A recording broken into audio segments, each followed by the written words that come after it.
है, ठीक ना। ये क्या है, ये क्या है, ठीक ना। उसके बाद ये क्या है, पहले मैं आप लोगों के बीच इनका जानकारी दे दूं। ये क्या है, ये FLN किट है। क्या है, ये भी FLN किट ही है, ठीक ना। क्या है, FLN किट है। तो आप कहिएगा आप सर FLN किट होता क्या है, ठीक ना। FLN किट ये सरकार मुहैया कराई है आप लोगों को पढ़ाने के लिए, ठीक ना। FLN किट के माध्यम से ही हम आप लोगों को शिक्षा प्रदान करेंगे, ठीक ना।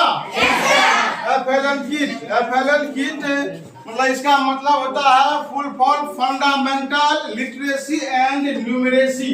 क्या होता है, fundamental literacy and numeracy kit. क्या होता है, fundamental literacy numeracy kit. Fundamental literacy and numeracy kit क्या होता है, बोलिए आप लोग।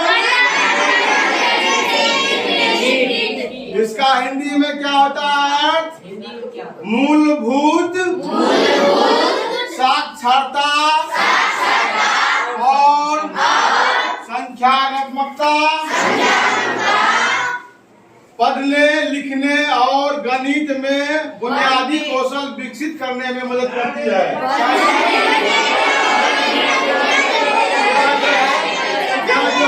यह किट जो है, यह किट हमें क्या करती है,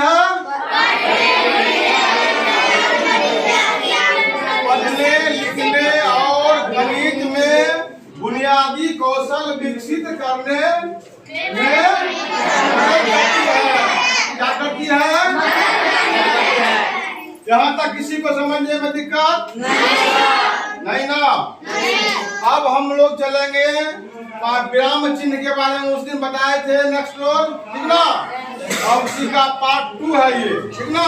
इसमें और बच गया था विराम चिन्ह, ठीक ना। अब विराम चिन्ह कहते किसे हैं, ठीक ना। विराम चिन्हों का इस्तेमाल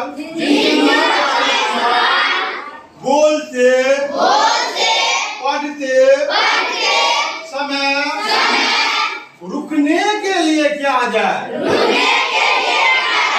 इसे क्या कहते हैं, कहते हैं विराम चिन्ह किसे कहते हैं।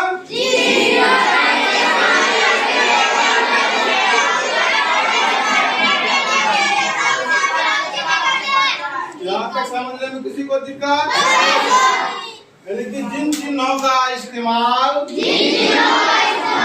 लिखते बोलते पढ़ते समय रुकने के लिए किया जाता है, हम उसे विराम चिन्ह कहते हैं।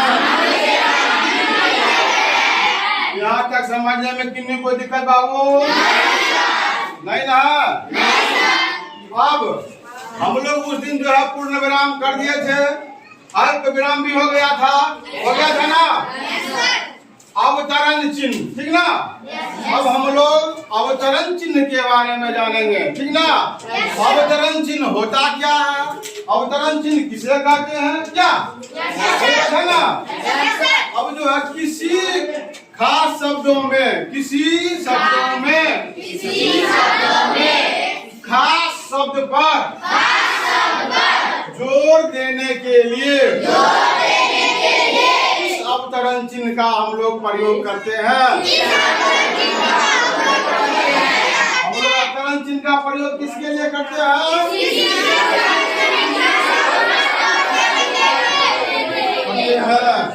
जैसे अवतरण चिन्ह कैसे समझेंगे हम, रामायण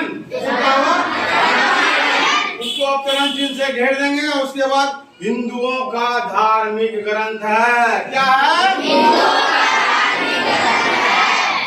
रामायण हिंदुओं का धार्मिक ग्रंथ है। क्या हुआ, अवतरण चिन्ह हो गया, ठीक ना। अब बढ़े। अब आगे बढ़ते हैं। विस्मय सूचक ना, विस्मय सूचक किसे कहते हैं? वाक्य में आश्चर्य, घृणा, शोक, हर्ष आदि भावों का बोध कराता है। उसे हम विस्मय सूचक कहते हैं। विस्मय सूचक सब चिन्ह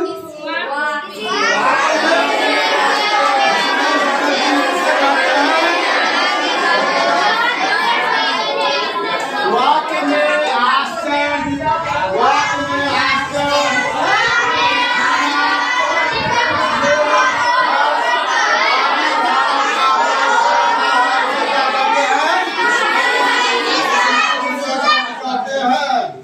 ठीक ना? जैसे अरे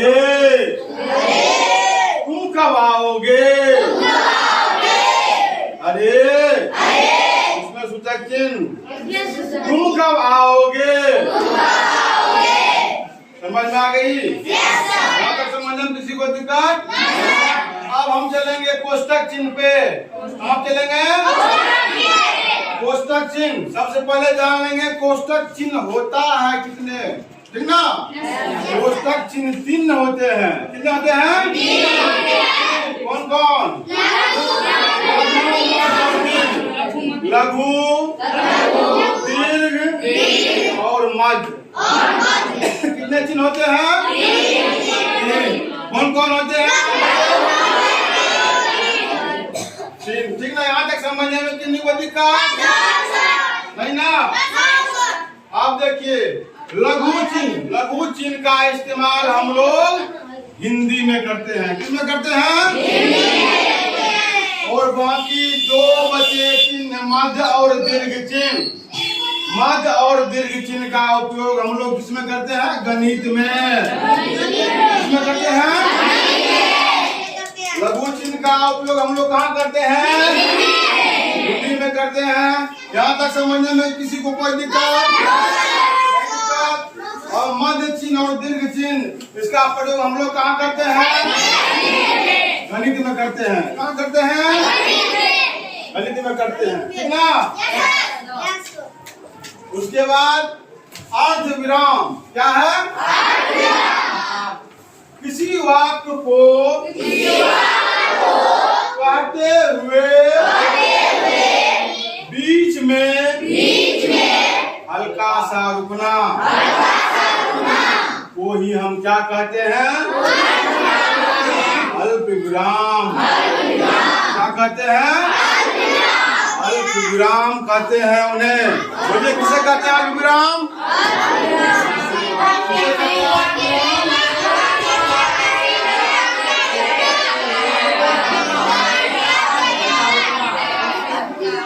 जैसे रामू जरा मेरे पास तो आना। रामू जरा मेरे पास तो आना। यहाँ तक समझने में कितनी को दिक्कत नहीं ना? अब है प्रश्नवाचक चिन्ह। क्या है? प्रश्नवाचक चिन्ह के बारे में जानेंगे। जिस वाक्य में किसी प्रश्न के पूछे जाने की अनुभूति होती है उसे हम क्या कहते हैं? प्रश्नवाचक चिन्ह कहते हैं। प्रश्नवाचक चिन्ह किसे कहते हैं?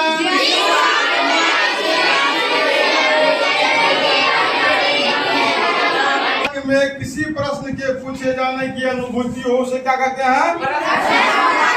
प्रश्नवाचक चिन्ह कहते हैं, ठीक ना? जैसे तुम्हारा नाम क्या है? प्रश्नवाचक का चिन्ह लगाते हैं लास्ट में, लगाते हैं ना? तुम्हारा नाम क्या है? यहाँ तक समझने में किसी को दिक्कत